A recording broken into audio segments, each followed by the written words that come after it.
Hey, what's up, folks? Today I'm going to explore Alex Scharfman's Death of a Unicorn. This is not going to be a straightforward review of the movie. I will be getting into spoilers here. So, with that said, I thought this movie was pretty interesting in the way it reimagines one of mythology's most iconic creatures, the unicorn, especially in the way it borrows a number of elements from traditional unicorn folklore, but then gives it this modern day spin that blends horror, fantasy, and corporate satire in a pretty fascinating way, I thought.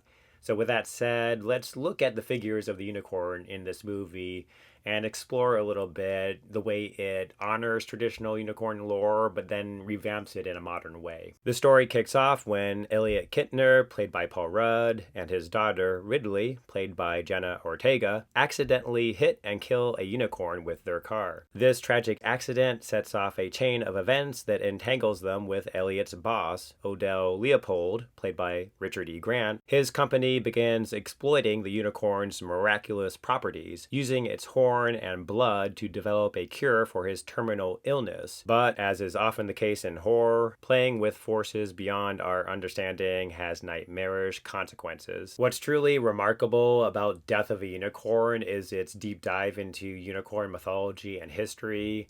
In some of the earliest accounts, unicorns were described as these fierce, untamable beasts, so very unlike that cute, sparkly, rainbow-coated image we get today in pop culture.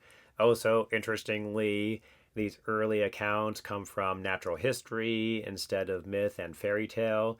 So originally, unicorns were believed to be actual living creatures that existed. One of the earliest descriptions comes from the Greek physician Ctesias, who in his book Indica wrote about a horned beast with miraculous healing powers. People believed that drinking from cups made of unicorn horn, called alicorn, could neutralize poison and cure disease. This belief persisted for centuries, leading to unicorn horn powders being sold as medicine in medieval England until they were eventually debunked and exposed as narwhal tusks. This idea of unicorn horn as a miraculous cure takes center stage in the film, with the Leopold Corporation grinding the horn into powder and mixing it with unicorn blood to create a cure for Odell's cancer. However, in a supernatural twist, the film suggests that the unicorn's power isn't just medicinal, it's also deeply mystical, even alchemical. Alchemy wasn't just about turning lead into gold, it was also very much a spiritual transformation of matter, of the soul, and of the self. And Death of a Unicorn really taps into this idea when Ridley, after coming into contact with a unicorn horn, experiences an astral journey.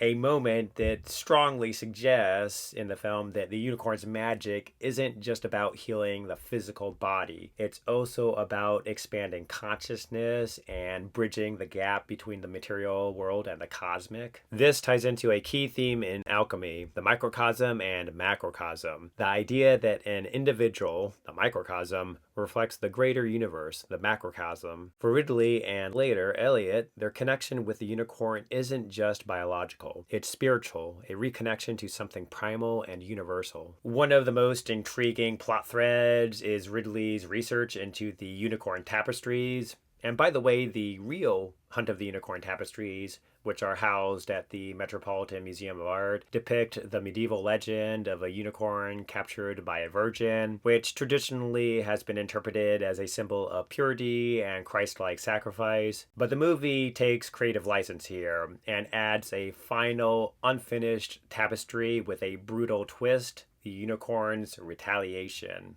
This reinterpretation aligns with Death of a Unicorn's portrayal of the unicorn not as a passive, innocent creature, but as an avenger, a force of nature striking back against those who seek to control it. Which brings us to the next section of this discussion. If this idea of a vengeful unicorn sounds familiar to you, you may recall the Avenging Unicorn playset, a darkly comedic toy from the early 2000s that let you impale corporate CEOs photos and annoying hipsters with a tiny unicorn figurine. So whether intentional or not, Death of a Unicorn definitely echoes this concept, positioning unicorns as symbols of retribution against greed and power. All these elements, the alicorn's magic, the taming power of the virgin, and the avenging unicorn, culminate in the film's climax. Shepherd Leopold, high on unicorn horn dust, believes he's untouchable. But when the unicorns arrive, they kneel before Ridley, acknowledging her pure heart. What follows is pure poetic justice. Elliot stabs Shepherd with the horn, but Shepherd shoots him in return. The unicorns, in turn, deliver the final fatal blow to Shepherd, avenging their fallen kind. Yet, in a moment of cosmic balance, the unicorns bring Elliot back to life, which solidifies the idea that their magic isn't just about destruction, but also about rebirth and restoration.